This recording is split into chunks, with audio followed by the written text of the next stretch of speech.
What is up, y'all? Hope you've had a good summer. Again, sorry for the delay in uploads. Things have been a little crazy. Give you 3 quick life updates. 1, we found a place to live. 2, that place is not ready to be moved into yet. Won't be done until May, so we're renting. And 3, school is back in session, which means uploads will be on the regular. So thanks for being patient. I want to come back to you this week with something really practical, something that has kind of been on my mind for a little while now. I traveled a little bit over the summer and kind of had some compliments on the way my guitar sounded, particularly with the modulated side of things, my reverbs and delays. If you're new here, I run a Big Sky with my Helix. A lot of you guys do, as I'm seeing in the forums, which is quite hilarious. I thought I was kind of one of the few people who was like not willing to part with some pedals with the Helix. But anyways, this is actually going to be really applicable to y'all now that I think about it. But yeah, just had some compliments on that, and you know, these are from people who play at lots of like big churches in our area, who are with top-notch musicians all the time. So it kind of surprised me, but I kind of started to like process through what could possibly maybe I be doing differently than some of these other guys. A lot of them I'm friends with who I know what's on their boards. So I kind of wanted to take some time to think through that, and I did. And I think the big secret, it's not even a secret, but I think the thing that people don't quite understand is pre-delay and pre-delay on reverbs. And I think that many of you guys maybe don't even understand how to really effectively use it. So I wanted to just walk you through some of that and how I kind of approach that. And I kind of want to start at the beginning, okay? So for those of you who don't know what pre-delay is, essentially pre-delay, particularly on a reverb unit, is what I'm talking about with guitar pedals, is it's basically a value that tells the reverb unit to wait to engage until a certain amount of time has passed with the reverb sound.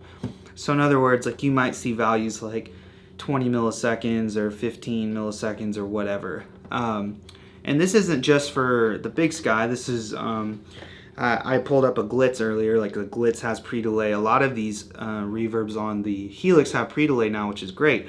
But how do you properly use it? Well, primarily what you want to make sure you do is leave enough space where the reverb engages to where it sounds fairly natural. Like it's not like you hit a note and then all of a sudden tons of reverb comes in. And I'll show you that in just a second. I'll give you some sound samples. So you don't want to hit the reverb and then a bunch of it come in later. You also don't want it to engage immediately unless you want that sound. Like for swells and stuff, you would possibly want that depending on what you're doing. Or you might prefer to run your reverbs a little bit more wet and keep the pre-delay down, or maybe less wet. It just varies, but I'm just giving you kind of my take on that.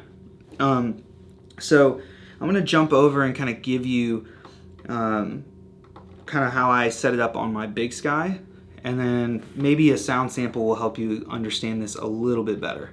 Okay, so I've just got my typical reverb sound pulled up that I use 90% of the time for songs, and I'm just going to kind of give you an example of the pre-delay differences. Right now I just have, which you can't see in the shot with the Big Sky that you're probably currently looking at, but I have a kinky boost on, and obviously my compressor, and that's it. So that's what this is what it sounds like.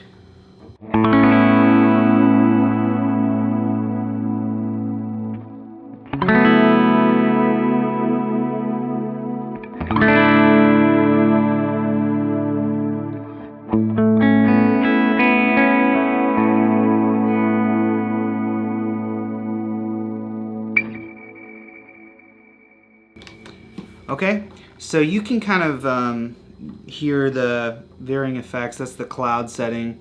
For some of you, you might have initially heard that and been like, whoa, that's like way too wet to use for a real situation. And I'm gonna argue against that, and I'm gonna show you why.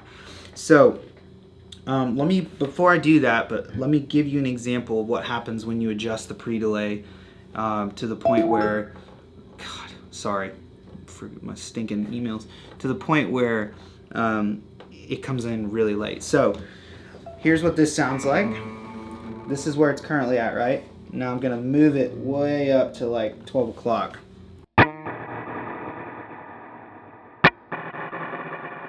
Okay, so you can hear that.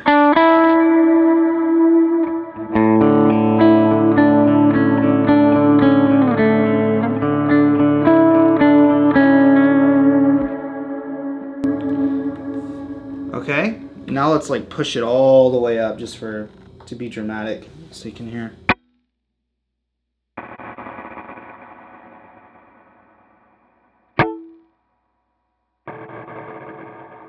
Obviously that's super long. Let's just play, for example, to show you.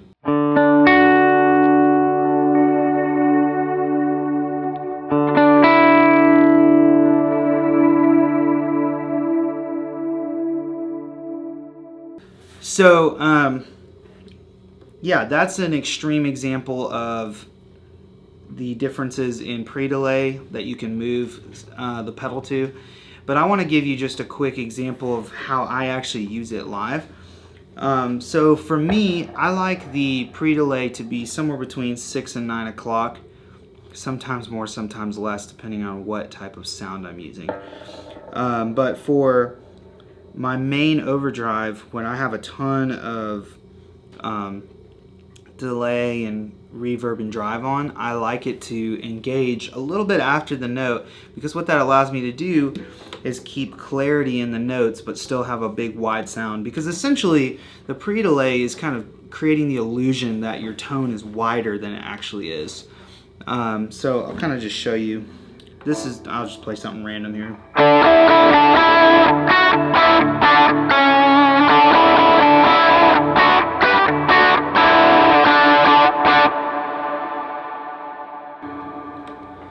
So you can kind of hear there, you can hear the initial attack of those notes, but then you kind of hear the reverb just right behind it. It's almost not even noticeable, but it really helps with clarity.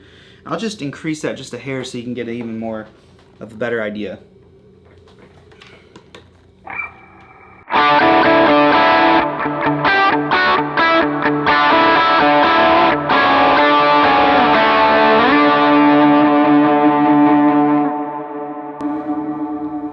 Cool, so let's throw a little bit of delay on. Just do a dotted eighth and give you an example with delay on what that might sound like.